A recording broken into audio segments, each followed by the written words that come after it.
Magic the Gathering is a game that spans generations. Players come and go, decks change, formats rotate, even aesthetic card design changes. Nothing's set in stone. Of course, if you had to think of something in Magic that would never change, something sturdy, stubborn, unmoving, it would be the reserve list. There's been a lot of talk about the reserved list in the past few years, arguments for and against it, both sides staunchly defending their positions. But many players don't even understand the reserved list, what it even is or why it exists for that matter.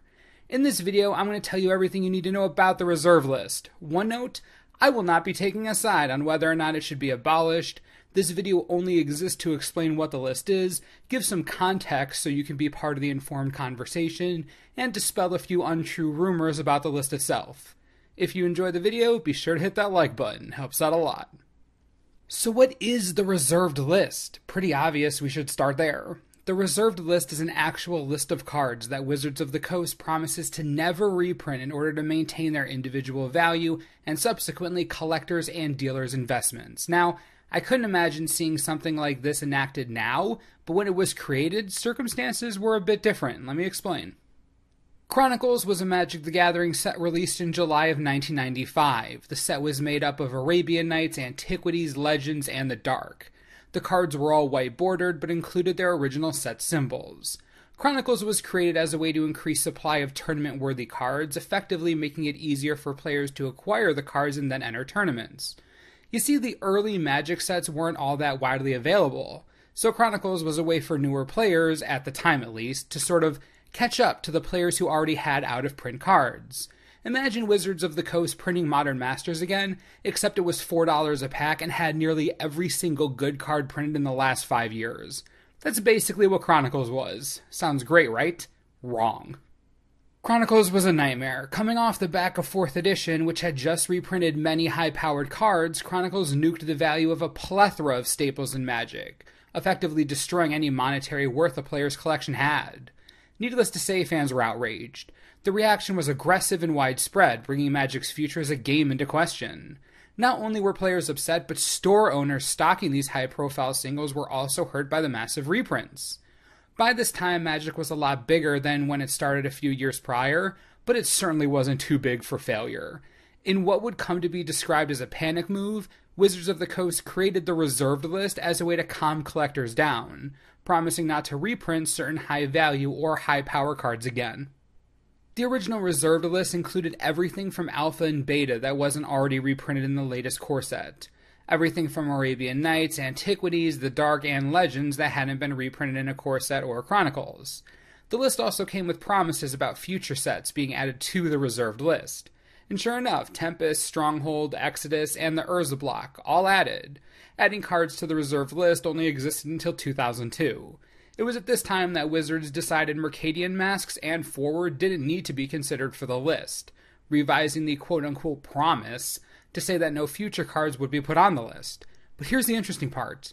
During that 2002 announcement, while Wizards was basically ending additions to the reserve list, they actually took something off. They took off all commons and uncommons from Alpha and Beta. Remember, the original list included everything from Alpha and Beta that wasn't reprinted in white border. This included commons and uncommons, but in the 2002 revision to the reserve list, they straight up removed them. So what does this mean? It means that they can friggin' change their minds whenever they want. There's nothing ironclad keeping them from altering the reserved list, altering the reprint policy in general, and printing whatever the heck they want. As a matter of fact, that revision in 2002 wasn't the only change to the list. Originally, the reserve list only applied to non-promo reprints. Cards on the reserve list couldn't be printed normally, but they could be printed as promos. See Gaia's Cradle or Survival of the Fittest. Both on the reserve list, both printed as promos prior to 2010. Well, 2010 rolls around and Wizards decides that they don't want that loophole anymore. Just a quick announcement and boop, no cards from 2011 onwards could be promos if they're on the reserve list. There was also some time when non-English versions of reserved list cards weren't on the list. They had these weird rules about reprinting in black border and white border, and they actually forgot to add Ice Age to the reserved list for years. Also, the reserve list says that functionally identical cards of cards on the reserve list can't be printed. A card is functionally identical to another card if it has the same, quote, card type, subtype, abilities, mana cost, power, and toughness.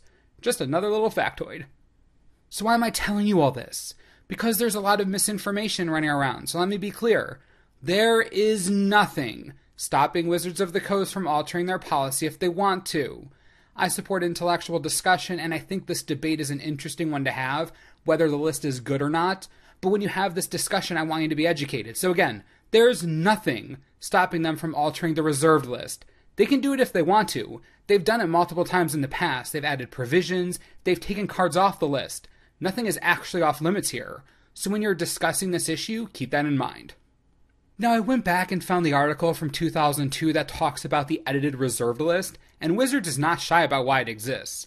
They very clearly state, quote, "The reprint policy was devised and announced in the wake of a fairly big mistake, Chronicles." It goes on to say, "In Chronicles, Wizards reprinted quite a few cards from the first few Magic expansions that had fairly high prices in the secondary card market. The original versions of cards like the Elder Dragons and others plummeted in value when these cards were reprinted. We obviously can't promise that cards you buy from us will go up in value, but we're happy if they do, and we hope your collection will maintain its value in the long term." Last quote. The whole policy was based on the assumption that out-of-print cards go up in value over time. This logic works just fine for cards like the Moxes. Their prices would clearly drop dramatically if they were suddenly included in, say, 8th edition, and thus the reprint policy makes sense. So again, they're not trying to hide why they made the list, so make no mistake. The reserved list exists solely to keep the prices of older cards high for collectors and dealers alike. When discussing the attributes of both sides of the argument, treat this as a fact. This is why they made the list, you literally can't argue against it. So where does that leave us? It leaves us where we began, except now you have all the information. You can make up your own mind about the reserved list. It exists for a reason. Huge public outcry is why it was created in the first place. This isn't all on Wizards of the Coast. Tons of players want to see the reserved list gone. They want to see cheaper legacy staples. They want to see the format thrive. They want their crazy expensive commander staples cheaper. But there's a whole other group that doesn't want to risk the collapse of the secondary market. There's sufficient support on both sides of the argument, so give it some thought and let me know what you think. I'm really curious to hear where you land on all this. Do you support the reserved list? Do you hate it? Do you at least understand why it existed in the first place? Let's have a discussion.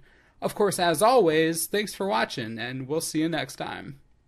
This video is brought to you in part by TCGplayer.com. All this reserved list talk has me hungry. If you're hungry for some Plane Chase Anthology is still available on TCG Player if you want the whole mess of stuff inside.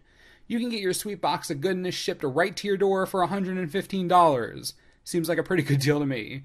If you're interested, be sure to click the link. Helps the channel. Enjoy.